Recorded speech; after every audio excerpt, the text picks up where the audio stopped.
我娘是最大方的原配，她将我爹养在外面的女儿接回来，好生教养，视若亲子。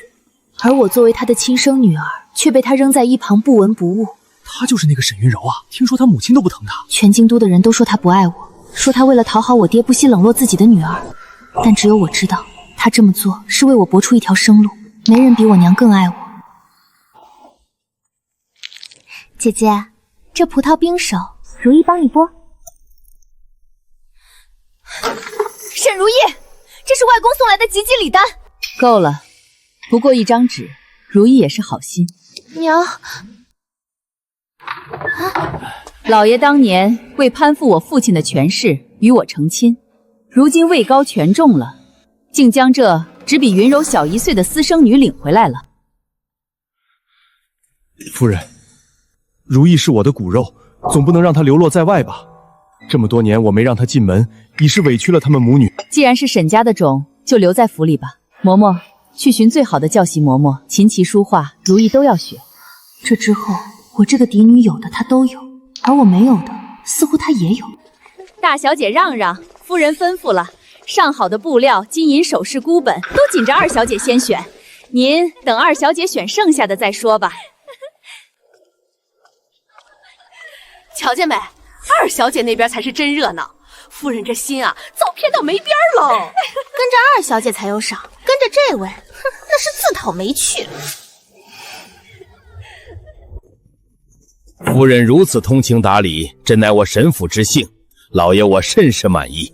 今日是你姨娘的生辰，老爷带着如意快去吧，别让那边等久了。谢谢娘。爹，咱们快走吧，娘还给我姨娘准备了好些宝贝呢。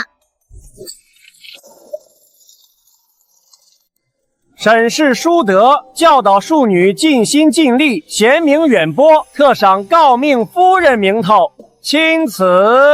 瞧瞧，连陛下都夸沈夫人贤德，把庶女当亲生的养，这京城谁能比得上？人家真是……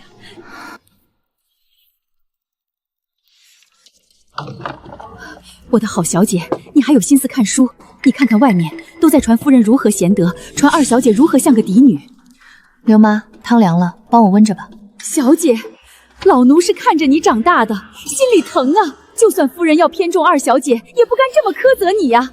您瞅瞅，再过几年，您这位置怕是都要拱手让人了。刘妈，这事儿你跟我说说也就罢了，若是在外面传出半个字，我便留不得你在身边了，明白吗？娘说过，这世上不求人人平等，但一定要自爱。刘妈，羽翼丰满时才能翱翔于天下，现在还早。娘，听说太后今日要在慈宁宫赏花，如意这身打扮不丢人吧？我们如意最是规矩，这一身派头，太后见了定会喜欢的。走吧。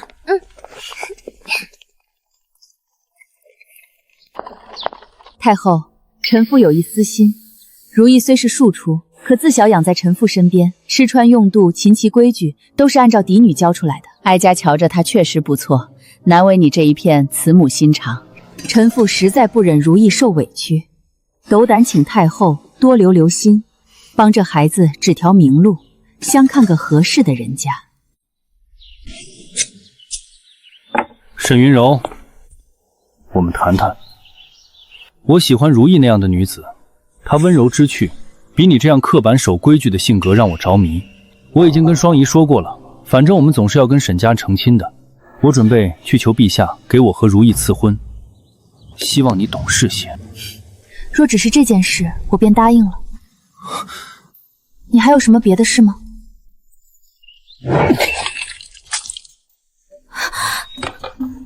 沈云柔，你总是这样，一副事不关己的冷淡脸。你就从未想过，我和如意在一起，你当如何？你名声毁了，外面的人谁还敢娶你？那你既知我名声受损，你却依然要做，难道我该对你感恩戴德？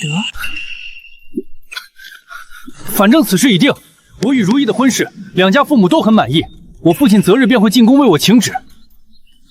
我只希望你到时候不要做不体面的事。放心，我会祝你们百年好合。这个时代就是这样，不论男人做错了什么，最后承担责任的总是女人。姐姐，你看好看吗？爹说我与嫡女同规格出嫁，准许我穿红色呢。我就是有这样的本事，所有人都喜欢我。你真的想好嫁给梁秋风了？那是自然，他是要参加今年的秋闱的，到时候他定是最风光的状元郎，而我嫁过去便是状元夫人。姐姐，你也莫要怪我，我和秋风哥哥两情相悦，你不懂情，自然是比不过的。这是宁贵妃送来的吗？那是自然，我们这门婚事全京都都知道，宁贵妃可是秋风哥哥的姨母，自然要给我贵重的物件充体面了。如此甚好。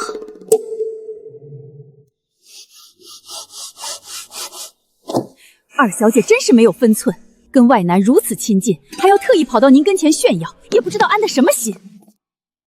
他安的什么心不难猜。这么多年，他只喜欢跟我比较，凡是我有的、我喜欢的，他都要得了去，哪怕抢到手了，他也并不珍惜。夫人疼他，梁公子护他，全府的人都围着他转。小姐，老奴瞧着，二姑娘这回是赢了大头了。赢了大头？柳妈，你可看见了那金钗？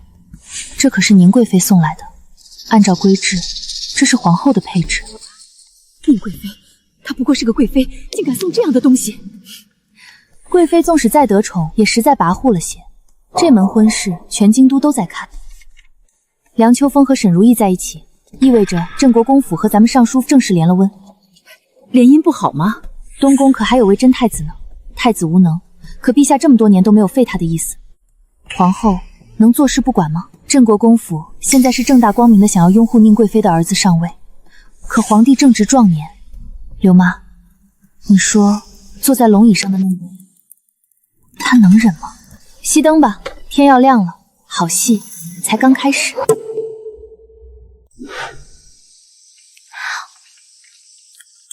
小姐，镇国公在宫门外给您求赐婚，陛下发了狠，让国公爷在烈日头下生生跪了2个时辰了。云柔，坐到爹身边来。这么多年，你不如你妹妹聪慧，一贯一板一眼。镇国公那样的人家，如意过去是能做主母的，你却未必立得起来。为人父，自然希望自己的子女都能被重视。若是秋风不肯为你撑腰，你也要举步维艰。所以爹希望你快乐。若是陛下问起，你便成全了他们吧。爹，你放心，我肯定会成全如意的。她是我的妹妹，也是我的家人，我怎会不成全她呢？这10几年求不来的父爱，原来只要我让出婚约就能换到。这一报还真是让我受宠若惊。去了宫里，好好回陛下的话。走吧。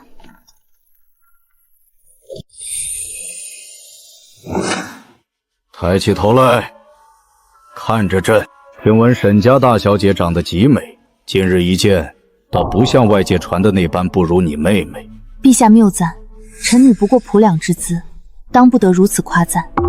多谢陛下恩赏。朕再问你一遍，你当真愿意将婚事让给你妹妹？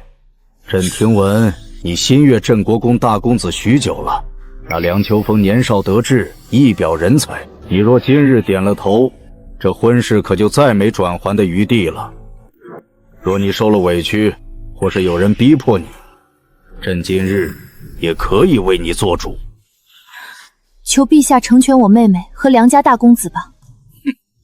你是一个嫡女，当真容忍得了被一个庶女抢了位分，甚至连自己的夫婿都拱手让人？陛下，臣女一生学的都是温婉贤淑，长辈教化，长幼有序，亦要姐妹情深。既然他们2人早已心意相通，臣女必是不忍破坏的。姻缘天定，强求而来的终究是苦果。好一个温婉贤淑，朕给过你机会了，沈云柔，到时候可别怪朕。臣女谢陛下隆恩。沈家2小姐被赐婚了。你妹妹的婚事在即，你莫要惹事。是。你能这么待如意，为父感到十分的欣慰。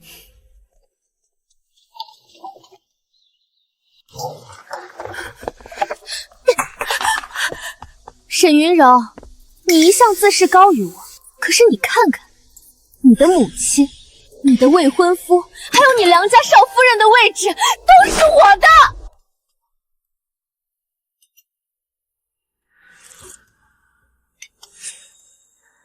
妹妹应该谢谢我。若我自视过高，便不会在陛下问我时成全你。那你和梁大公子再相爱，也抗不过圣旨。怎么，妹妹是觉得你们那见不得台面的私通，可以大过陛下去？那又如何？秋风是我的，而你即使再喜欢他，也得不到他。那就祝你们白头偕老吧。小姐，你真不伤心啊？伤什么心？好不容易退了婚，他不知道，这么多年，每次我跟梁秋风相处都实在难受，但我不得不表现出心悦他的模样，否则沈如意不来抢了，我怎么正大光明的退婚呢？圣旨到！奉天承运，皇帝诏曰：赐尚书府嫡女沈云柔为东宫太子正妃，择吉日完婚，接旨吧。臣沈自山叩谢圣恩，吾皇万岁万岁万万岁！太子妃，凭什么是他？他不过是个被退了婚的，凭什么能坐上那个位置？嘘，小声点，谁不知道咱们老爷是贵妃一党的人？镇国公府和咱们家联姻，那是明摆着要帮衬三皇子的。可不是嘛，三皇子背后有宁贵妃家族撑腰，权势滔天。可这太子殿下，听说病得连床都快下不来了。闭嘴！都给我闭嘴！爹，陛下这道旨意，怕是不只给我一个名分这么简单。你懂什么？太子病恹恹的拖了这么多年，贵妃娘娘私下里试探了多少回，都没能断定他是真病还是假装。可他现在还没死，皇帝也还健在。谁敢抗旨？谁敢这时候触陛下的眉头？谁敢抗旨？可一旦你成了太子妃，咱们沈家就彻底被架在火上烤了。沈云柔，你别得意，谁不知道太子是个短命鬼？你嫁过去就是守活寡。妹妹还是多操心操心自己的嫁妆吧。都吵什么？圣旨上说了，沈家的两桩婚事定在同一天。皇上显然是故意的，同一天完婚，他是要全京都的人都看着尚书府到底是占东宫还是占贵妃。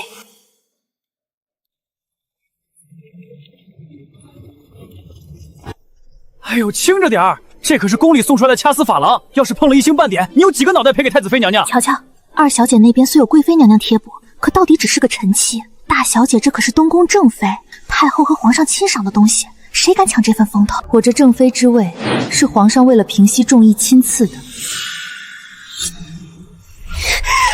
任凭宁贵妃再跋扈，镇国公府再势大，在这皇家礼具面前，也得给我生生压下一头。云柔，你老实告诉爹，那日陛下见你，你可是说了你心悦太子？从未。撒谎！若不是你用了什么狐媚手段让陛下有了想法，你如何能嫁给太子？沈云柔，你分明是看不得我好，想故意压我一头！够了！陛下的决定岂是你敢妄议的？你是想害死全家吗？爹，在您眼里，我还是您的女儿吗？如意是沈家的女儿，难道我不是吗？我从小到大的未婚夫说让就让，为了沈家名声，我受了。我甚至按照您的意思去陛下跟前说他们两情相悦。您明明知道退婚会毁了我的名望，却还是让我去成全。我也义不容辞的做了。可是现在，陛下赐婚东宫，与我有何干系？我只是个官员家的女儿，连太子的面都没见过几回。我有通天的本事去左右圣旨吗？或许是陛下都觉得你们毁了我的名声太狠，看不过眼，才补了这桩婚事。难道您觉得陛下不给我赐婚，我这种名声尽毁的人，在大梁城还嫁得出去吗？好了，别哭了，是爹太疑神疑鬼了。娘，他分明是故意的，您怎么还拉着我？闭嘴！既然陛下赐婚让你去伺候太子，你便好生的待在太子府。记住了，在外头不要丢了沈家的脸面。嫁妆份例，我和你爹自然会备齐。只是云柔，你记清楚了，既然嫁出去了，往后想要依靠沈家，就不要妄想了。那就有劳母亲了。要是没什么事，女儿就先告退了。唉，他到底是你亲生的。这些年，如意是宠得过了些，云柔这孩子确实委屈了。哼，既然他选了太子，那便是他自己的命。委屈，这世上谁不委屈？小姐，您走慢些。刚才那话您听见了吧？他心里还是有您的，他这是后悔了。后悔？刘妈，这迟来的愧疚，不过是他用来感动他自己的。这么多年，我让沈如意的实在太多了。她要宠爱我让了，她要名声我让了，甚至她要抢我从小定下的夫婿我也让了。但从今日起，凡是我的东西，我一点都不会再让。大公子，成婚前嫌，外男不得入后院。大公子与我那妹妹还真是抵不过思念。沈云柔，你别跟我在这阴阳怪气。我本以为你只是性格刻板，没成想你为了压如意一头，竟然不惜去高攀那个快病死的太子。沈云柔，我以前竟没看出来你是这么虚荣的一个人。大公子冤枉人也要有证据，嫁给太子做正妃，这是陛下的圣旨。难道在大公子眼里，这种大事是我一个深闺女子能决定的？还是大公子觉得当今陛下是那种能被随随便便什么人就左右的？誓言，你竟敢妄议陛下！怎么，大公子方才那股子声讨我的气势呢？唯女子与小人难养也。沈云柔，你别以为坐上那个位置就能翻身，你会为你今日的选择付出代价的。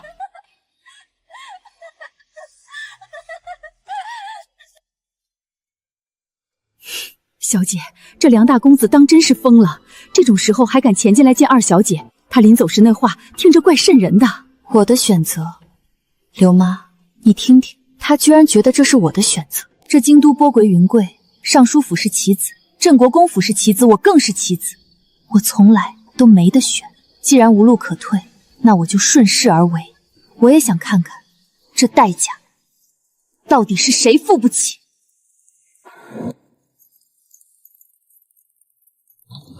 如意在那头哭得快断气了，我这做娘的少不得多安抚几句。既然要去东宫，就收起你那副性子。太子府不比家里，那是个吃人不吐骨头的地方。你要想活命，就记住了，沈家是你回不去的后路，凡事只能靠你自己。母亲放心，既然这婚事是您和爹亲自选的，女儿定会如您所愿，好好的活下去。吉时快到了，嬷嬷带太子妃出门吧。太子殿下竟亲自来了，竟不知殿下抱病亲迎，老臣惶恐。孤的太子妃值得这京城最高的礼遇。这是沈家大小姐吧？小姐，老奴方才在门口瞧见那位梁大公子的脸色比锅底还黑。这太子殿下虽瞧着身子弱，可这派头真不像个好惹的。刘妈，能让贵妃党等了这么多年都熬不死的人，能是好相处的？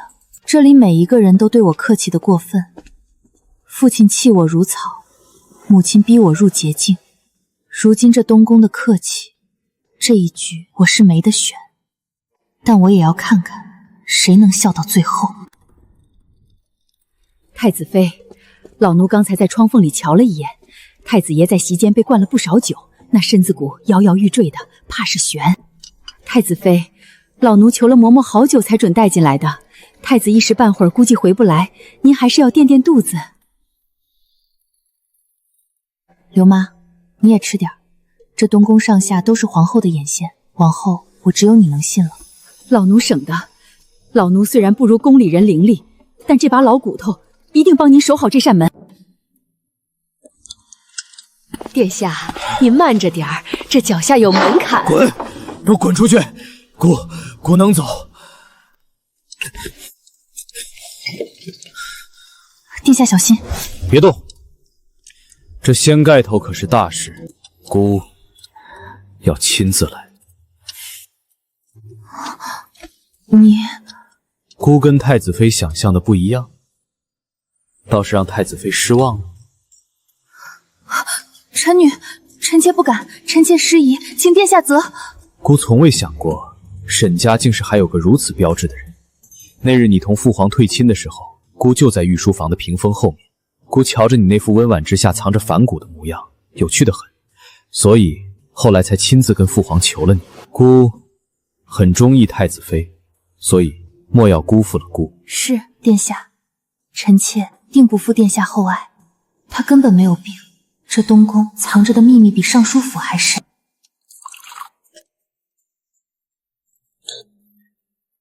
喝了这杯合卺酒，你便是姑的人了。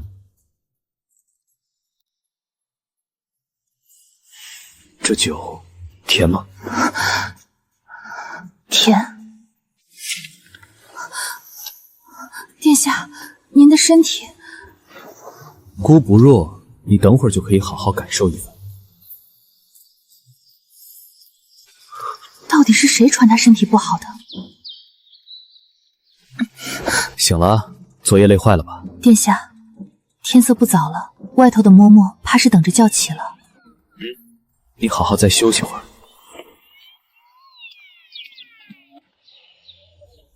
太子妃，您是没瞧见昨天沈家二小姐那边那场面冷清的，简直成了京城的一大乐事。听说连个像样的贺礼都没有，可不是吗？奴婢也听说了，男子们全往咱们宫里跑，去贺殿下大婚了。梁家那边啊，就剩几个女眷在那儿撑场面。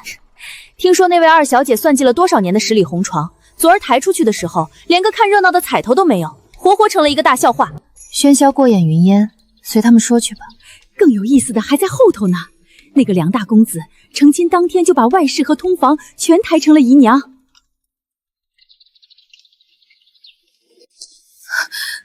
梁秋风，今日是我们大婚，你竟然把这些下贱胚抬成姨娘，你把我沈家的脸往哪儿放？他们温柔解意，哪像你这般泼妇模样。今日是皇上赐婚，我给你正妻之位，你便该知足。大公子，今晚去柳姨娘那儿。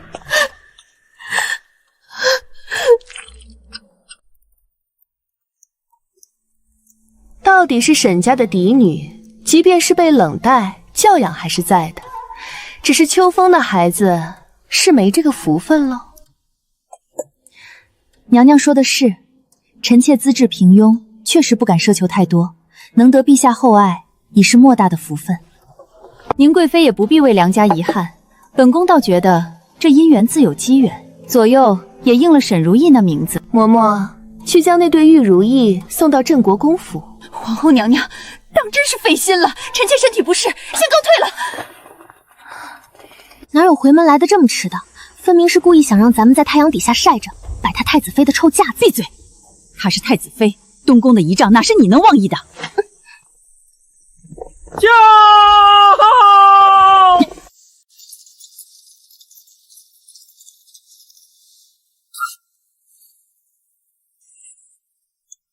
臣沈自山携家眷叩见太子殿下、太子妃娘娘。都起来吧。哟，大公子这是怎么了？这回门礼都见过了，怎么不给姑的太子妃行个礼啊？莫非是梁家家教太好，教出个不懂尊卑的？臣失礼，臣梁秋风参见太子妃娘娘。方才是臣被殿下和娘娘的气场摄住，一时恍惚，请娘娘恕罪。大公子多虑了。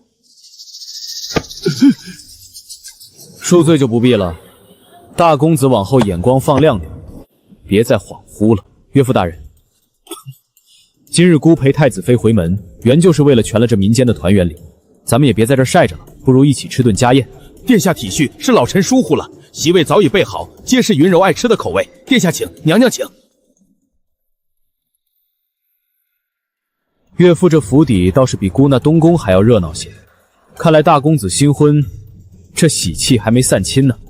殿下说笑了，草民寒舍怎能与东宫相比？大家都坐吧。今日无君臣，只有家人。大公子、如意妹妹，坐近些。姑还有不少话想跟连续聊聊。动筷吧，咱们一起吃个便饭。殿下宽宏大量，老臣感激涕零。秋风、如意，还还不快谢过殿下隆恩？臣妾替家人谢过殿下恩典，才发现这人心思极深。他越是客气，肚子里打的坏主意就越多。梁大人、沈姑娘不必多礼。梁秋风和沈如意今日怕是要倒大霉了。听说镇国公府底蕴深厚，家里的稀奇玩意儿多得数不过来。姑自幼身子骨弱，整日待在东宫，见识到底是不如大公子光谱。姑今日见了这些回门礼，突然有些眼热。大公子大婚喜庆，不知道能不能送几个好玩意儿给姑，让姑也沾沾喜气。殿下言重了，镇国公府的东西，只要殿下喜欢，那是臣的荣幸，更是国公府的荣幸。不知殿下看中了什么？只要臣家里有的，定双手奉上。姑听说不久前镇国公府得了一匹100年难遇的汗血宝马，姑最近正好想强健体魄，想要大公子的这匹马来试试脚力。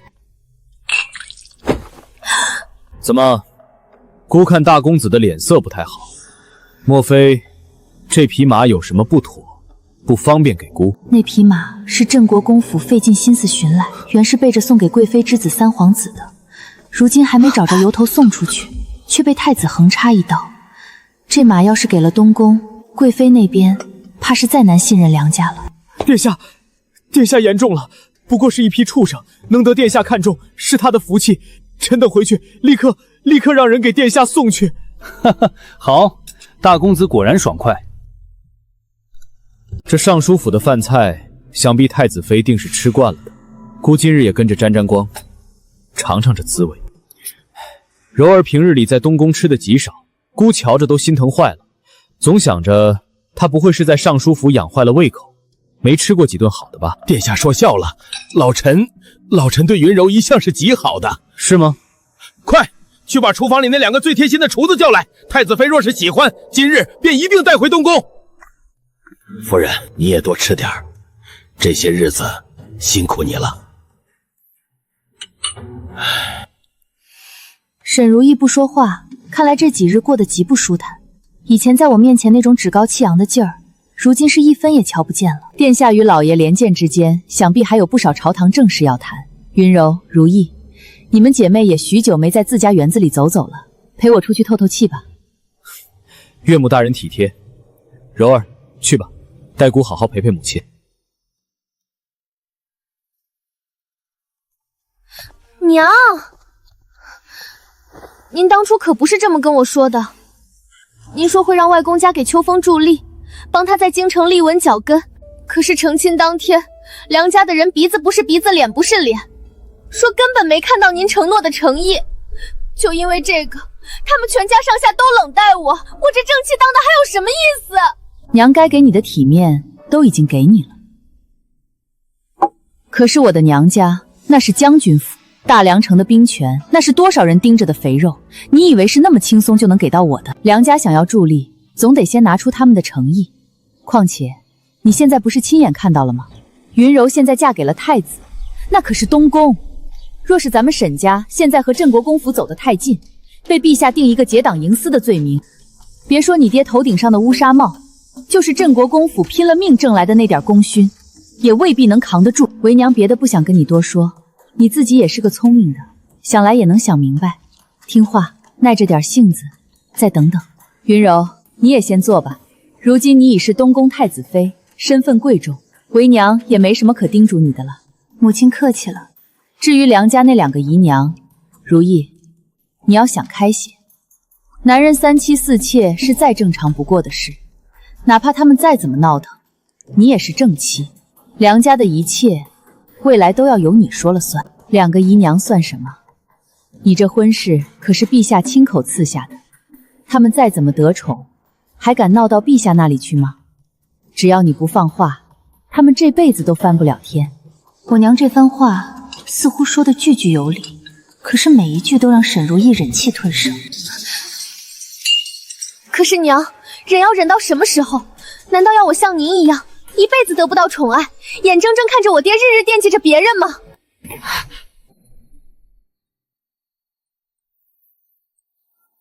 你爹这辈子钱财名利从未短过我的，我还自己经营了不少铺子，日子过得顺遂。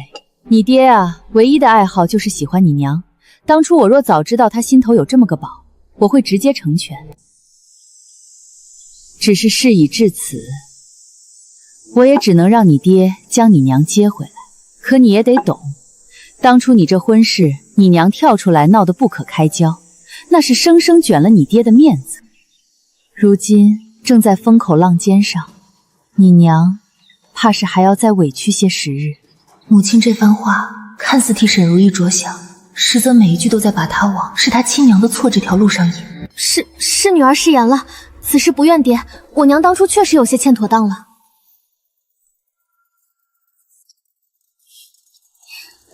听说太子殿下一向身子骨羸弱，这大婚之夜，想必洞房花烛全靠姐姐出力受累了吧？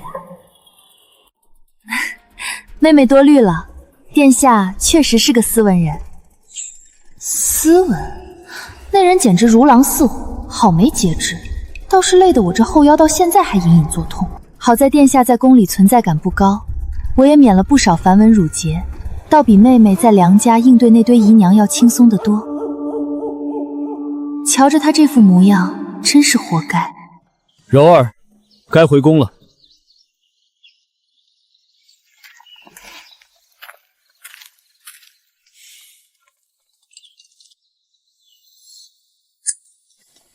太子妃，奴婢刚得了府里传来的信儿，沈家那边出大事了。二小姐那位养在外的亲娘，这会儿怕是连哭都哭不出来了。怎么，她去闹了？可不是嘛，还不是因为那天您回门，那位在破院里听说了您的排场，太子亲迎128台御赐嫁妆，再想想他自个儿女儿那寒酸样，心里那股子火啊，直接就烧糊了脑子，转头就冲进了老爷书房。瞧瞧，这才叫嫡女出嫁！东宫正妃先行，这128台嫁妆，怕是把内务府都搬空了吧？后面那位二小姐虽说也是同日，可这排场跟大小姐一比，简直就像个跟班的。老爷，您变了，您说过最疼如意的，可那天全京城都在笑话如意是捡剩下的。沈云舒那个死丫头凭什么压着我的如意？您得给如意补回来，您得给如意做主啊！够了！云柔现在是太子妃，是沈家的靠山，你算个什么东西，敢在这死丫头的叫？我看我是这些年太宠你了，才让你这般不知分寸。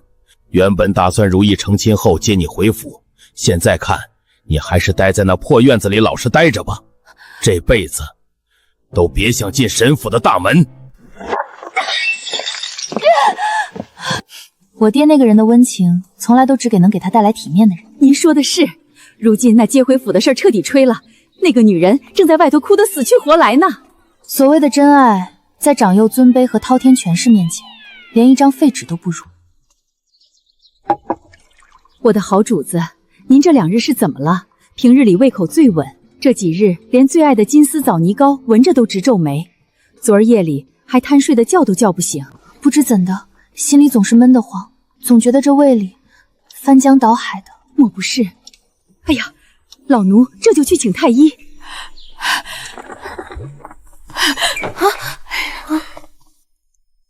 恭喜太子殿下，贺喜太子妃娘娘，娘娘已有月余身孕，乃是喜脉呀！哎呦，阿弥陀佛，听见没？听见没？咱们东宫总算是要有后了，老奴这就去给佛祖烧高香。都退下。今日之后要辛苦太子妃了，往后事事都要小心，哪怕是一滴水、一口饭，都得经了你自己的眼。臣妾明白，这孩子来的是福也是祸。太子若是死了，贵妃一党便能顺理成章地扶三皇子上位。可现在我怀了孕，皇帝圣体康健，若这孩子平安长大了，那三皇子怕是这辈子都摸不到那把椅子了。娘娘，奴婢听说贵妃娘娘那头昨儿个砸了一整套官窑瓷器，三皇子至今未立府，他们等了这么久，现下咱们这喜信一传出去，他们怕是……他们急是因为不仅曾完美有了孩子，更是因为他们自己乱了阵脚。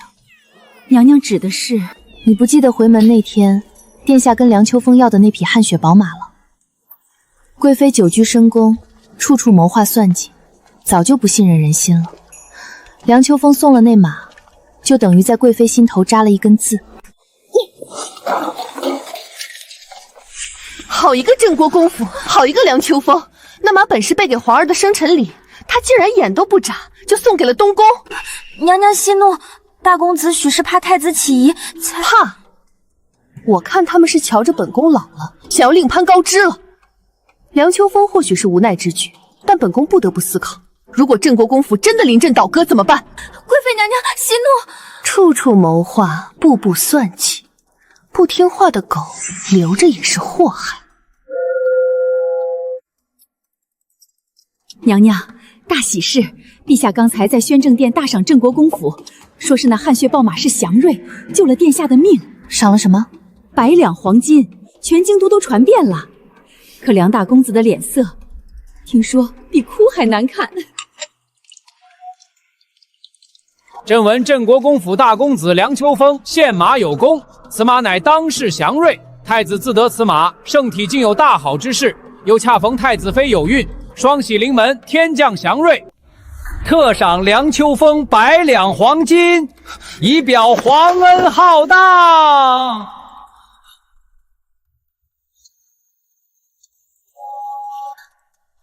娘娘，您说陛下这是怎么了？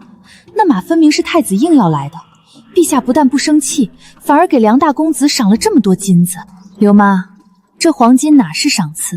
陛下这招对梁家上心，可是生生把镇国公府架在火上烤。你瞧着吧，贵妃那边的疑心病，这会儿怕是已经病入膏肓了。镇国公府和贵妃之间这层脆弱的信任，怕是再也经不起半点考验了。刘妈，我从前总觉得陛下糊涂，现在看我真是蠢到了家。娘娘何出此言？陛下这么多年哪里是冷落皇后，他是太忌惮贵妃一脉了。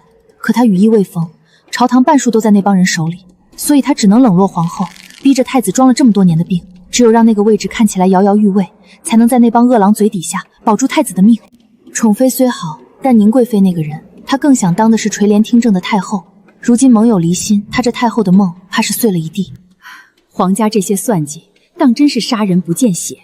只是老奴不明白，夫人那般宠着二小姐，怎么这局势走着走着，反倒把二小姐推到风口浪尖上了？刘妈，你真觉得我娘只是在溺爱沈如意吗？我以前也不懂，但我现在总觉得这场皇权之争里有我娘的手笔。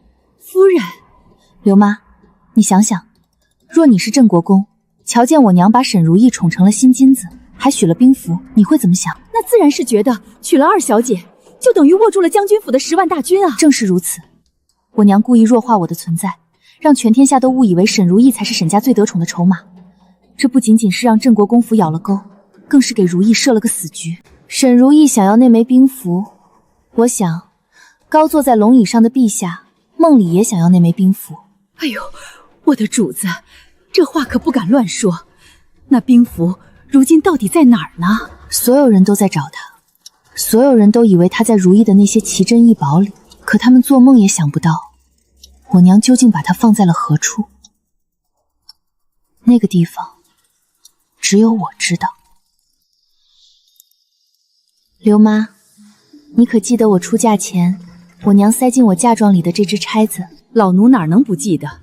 夫人当时当着那么多人的面说，这是特意给您添的嫁妆，好叫外头知道尚书府没苛待您。可老奴心里总觉得，这钗子的做工还没如意姑娘随手赏丫鬟的好看。就是因为它不好看，才没人留意。我大舅当年死在塞外战场，二舅如今虽活着，却也废了一双腿，终日困在轮椅之中。将军府满门忠烈，可那调遣3军的兵符却离奇失踪了。娘娘，你是说那些权贵，甚至是龙椅上的那位，谁不想要那枚兵符？我爹当年求娶我娘，你以为当真是为了情？他那是为了兵符，想往上爬呢。老奴想起夫人当年的日子，心里就难受。当初她怀着您的时候，受了多少算计，差点就流了产。好不容易生下您，却又故意冷着您。我不怪她，若不是她处处对我表现出不喜，反而把沈如意早早接回来，宠得跟眼珠子似的。我在这府里，怕是早就没命活到现在了。他的隐忍，我怎会不知呢？这只钗子，才是他给我唯一的生路。可如今这兵符藏在您这儿的消息，千万不能漏出去。兵符，我是不敢轻易露出来的。娘娘，殿下这些日子回来的越发晚了，老奴瞧着每天都有好些幕僚先生进出书房，甚至直接歇在宫里了。京城这风要变了，宫古老臣进进出出，三皇子和贵妃那边却安成的诡异，这叫暴风雨前的死寂。殿下对您倒是百般温存，您还疑他？我一直盯着他，可他对我大舅和兵符的事只字未提。谁知道这温柔乡是不是他为了诓骗兵符而特意布下的局？草民参见太子妃娘娘，这是江南新到的上好人参，草民奉旨入宫送贺礼，这一份是特意孝敬给娘娘补身子的。娘娘，这参的品相，老奴在尚书府都没见过几回。这皇商，这背后肯定是我娘安排的。这种货色，只有外公家的老底子才拿得出来。可夫人为何不亲自来？她不在京都。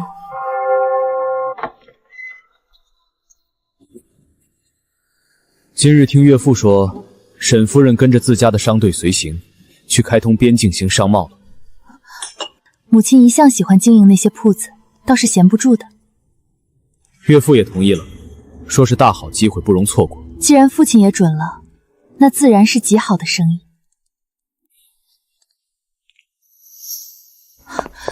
刘妈，不对劲，这个时候我爹怎么会放我娘出京？娘娘的意思是，夫人是被人挟持了？我不知道，太子特意把这件事说给我听，是在试探我，还是在警告我？那咱们要不要去求殿下打听一下？不行，在整个京都人眼里，我娘和我形同陌路，他的眼里只有沈如意。若我这时候乱了分寸，不仅救不了他，还会把兵符的秘密彻底葬送。夜深了，怎么还不睡？可是担心岳母在外的行程。殿下说笑了，母亲去经商也好，去散心也罢，只要父亲应了，我这做女儿的哪有不放心的道理？哼，你能这么想，姑就放心了。萧南，你到底在看戏，还是在等我入局？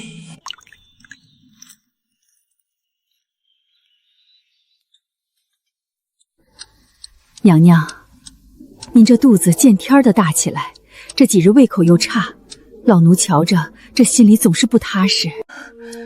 没什么，太医说这都是正常的，只是最近这东宫里太安静了，安静的让人发慌。娘娘，您别多想了。宁贵妃娘娘驾到。既然有了身子，这些虚事就免了吧。如意，还不过去扶着你姐姐？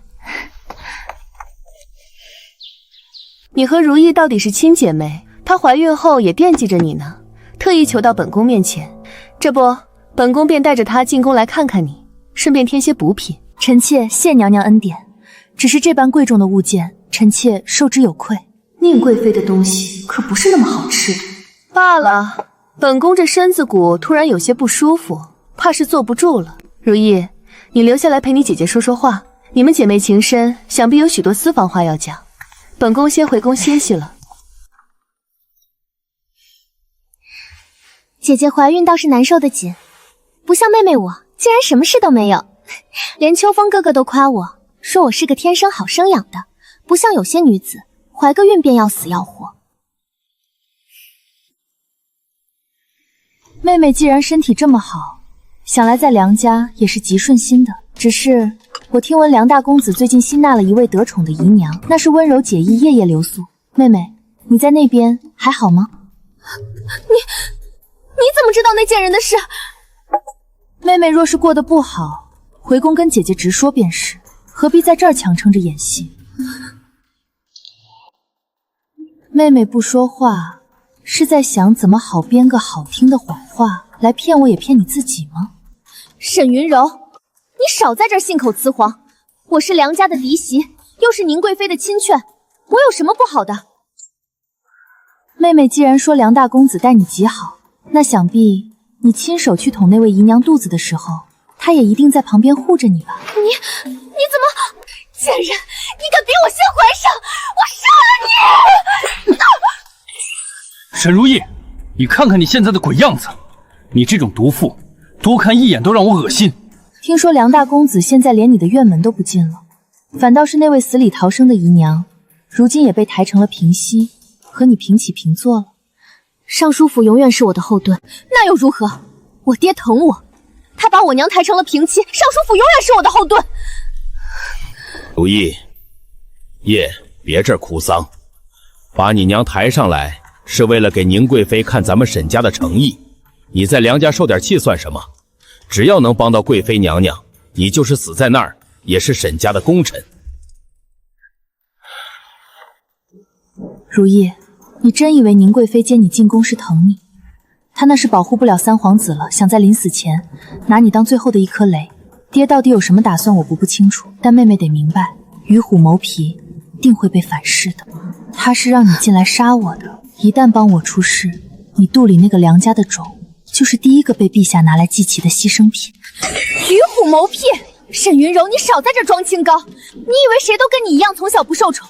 你也就比我占了个大夫人肚子里出来的名分，实际上呢，你过的哪一点比得上我这个庶女？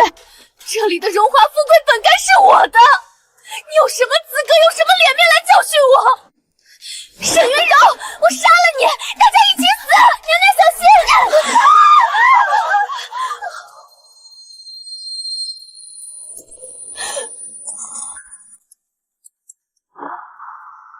不是我不是故意的，我没想到碰一下就流血。哎呀，我的肚子！沈云柔，你为何推我？救命啊！放肆！都给朕滚进来！今日谁在这里伺候的，全给朕发配去新政库。至于梁少夫人，你得等太子妃肚子里的孩子没事，才能洗脱嫌疑。既然是梁家的孩子，就留在宫里诊治吧。陛下，如意毕竟是臣妾的亲戚，不如带回臣妾宫里也好照应。不必了，就指着最近的偏殿给他住。既然如此，臣妾突然有些头晕不适，先行告退。娘娘总算是保住了，可那偏殿里的二小姐，老奴刚刚听说她也差点没了。听说那血流的不比您少。她对自己还真是狠，为了脱罪，连亲骨肉都能拿来算计。在沈如意眼里，只要能翻身，这世上没什么不能舍弃。柔儿，姑刚才真怕。你和孩子安心待着，外面不管发生什么动静，只要姑没回来，这扇门谁也不许开。殿下快去吧，京城的风已经起了，若不彻底安死，谁也安生不了。暗卫听令，若有人硬闯，杀无赦。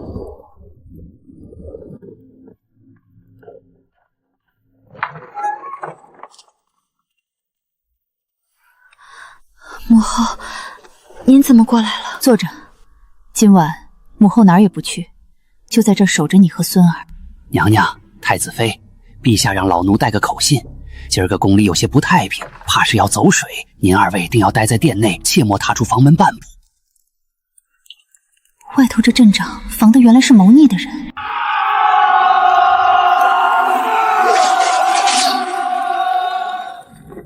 皇后娘娘，太子妃，请随奴婢来。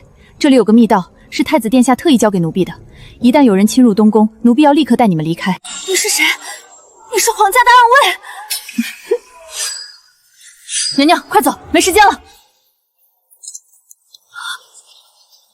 母后，快跟着走。走！我的儿子，我的丈夫都在前方拼杀，孤注一掷。我作为一国之母，怎么能退？云柔，母后知道你身上有更重要的事要做，那是咱们最后的退路。母后，要走一起走。你放心，若是他们能攻进来，最后一个护着你离开的，一定是母后。母后！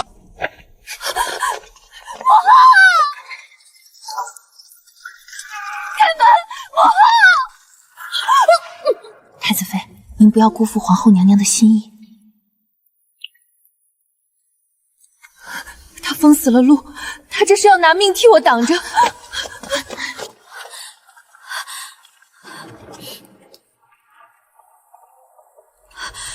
真该死！我竟然还怀疑过殿下，怀疑过母后。娘娘慎言，如今最要紧的是离开。直到方才，直到这决一死战的关头，不论是太子还是皇后，他们竟然一个字都没提过兵符。我一直带着这枚金钗，却还防着他们。我想，我心里已经有了正确的选择了。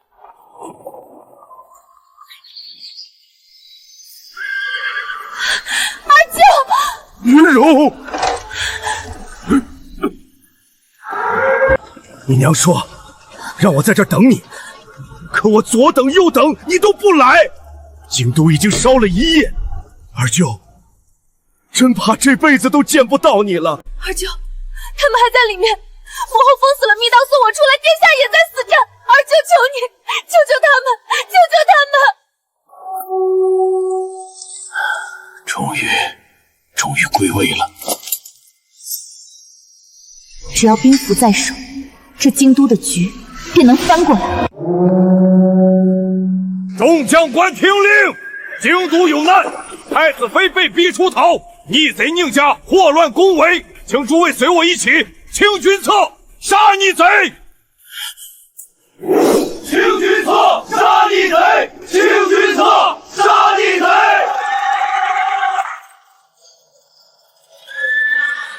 那是曾在御书房见过的林大人。校尉，二舅这支军队粮草如此精良，兵力更是强悍的多似边军，这一路打来竟无半点损伤。娘娘有所不知，咱们林家军能有今日，全赖尚书府的大小姐，也就是您的母亲。我娘，她不是去边境经商了吗？那是大小姐的托词。这些年，她借着经商的名义，源源不断的为我们送来粮草和营养，这才养出了这支精兵。不仅如此，大小姐这一路上散尽家财，救济江南水患的灾民，到处都在传您和太子殿下的仁德名声，百姓们开门迎的不是兵，是希望啊！原来这才是真相。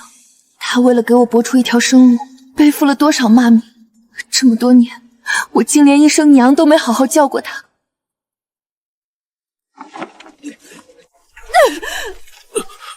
三皇子，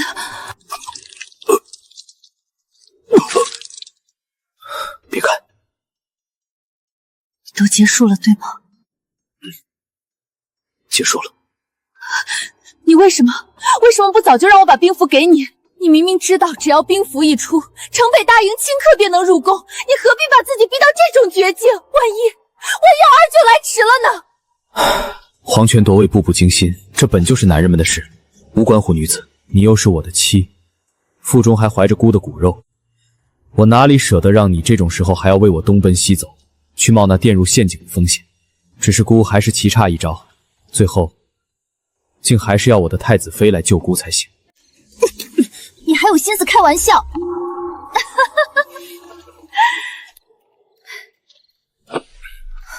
父皇、母后，本宫可是在里头等了半天捷报，没成想倒先看了堂小夫妻打情骂俏的戏。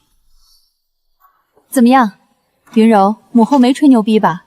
当年要不是为了嫁给你父皇，你母后我也得是个横刀立马的女将军，哪轮得到这帮逆贼撒野？这些年是真没护好你，让你受委屈了。是挺委屈的，不然你就考虑把皇位给了孩子算了。你瞧瞧，这皇宫大院我是待够了，憋得慌。母后这也太敢说了，这可是皇位，是天下。接吻了，这天下朕可就给你了啊！走吧，咱们去瞧瞧你念叨了很久的那片江南烟雨。娘娘，陛下刚才又下了旨，不仅允了夫人跟尚书大人的和离，还拨了3座江南的商后给夫人，算是给夫人的补偿。补偿，这对他来说是自由。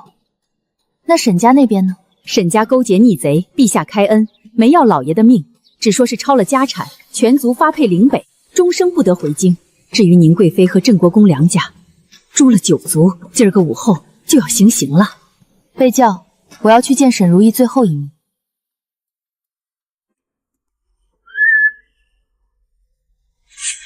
沈云柔，你终于敢来见我了，沈云柔。沈如意，死到临头，你还想说什么？我不服，凭什么？明明你娘把我宠得跟眼珠子似的，全京城的人都说她最疼我，为什么最后还是向着你？为什么兵符在你手里？这不对，她明明更爱我的，她给我最好的衣裳、最好的首饰，甚至许我最好的婚事，她为什么骗我？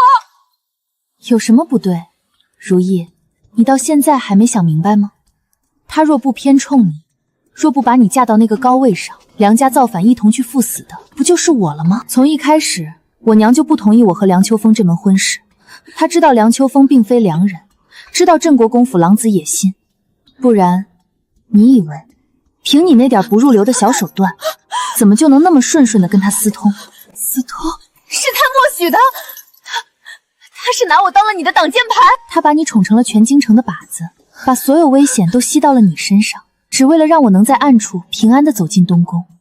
沈如意，你那引以为傲的宠爱，不过是裹着糖霜的笔霜。我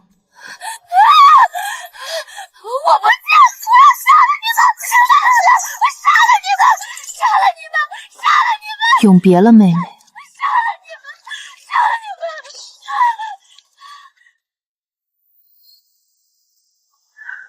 走吧，刘妈。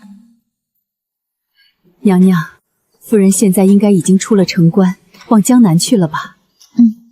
此时的我娘应该已经找到了她说过的自由。娘娘，夫人的马车怕是早已过了10里坡了，您在这儿站了2个时辰，回吧。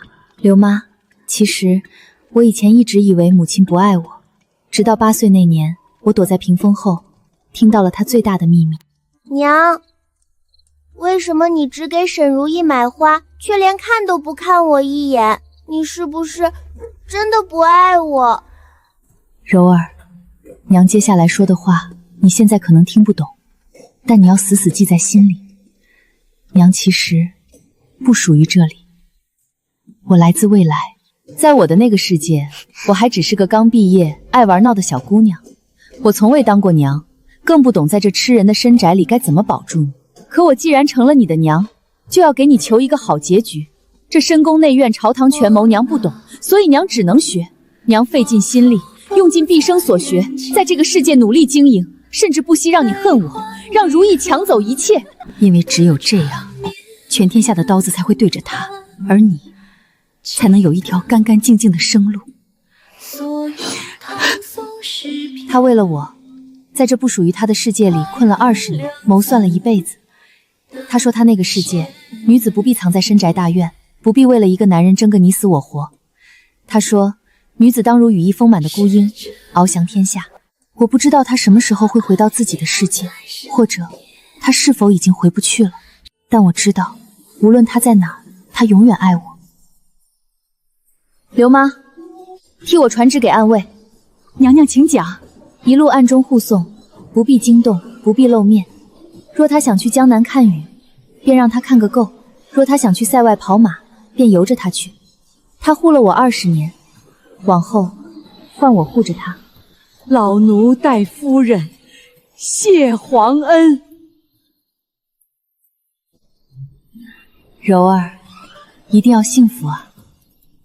娘，你放心，我会好好活着，带着你给我的这条命，带着你的自由，一起活着。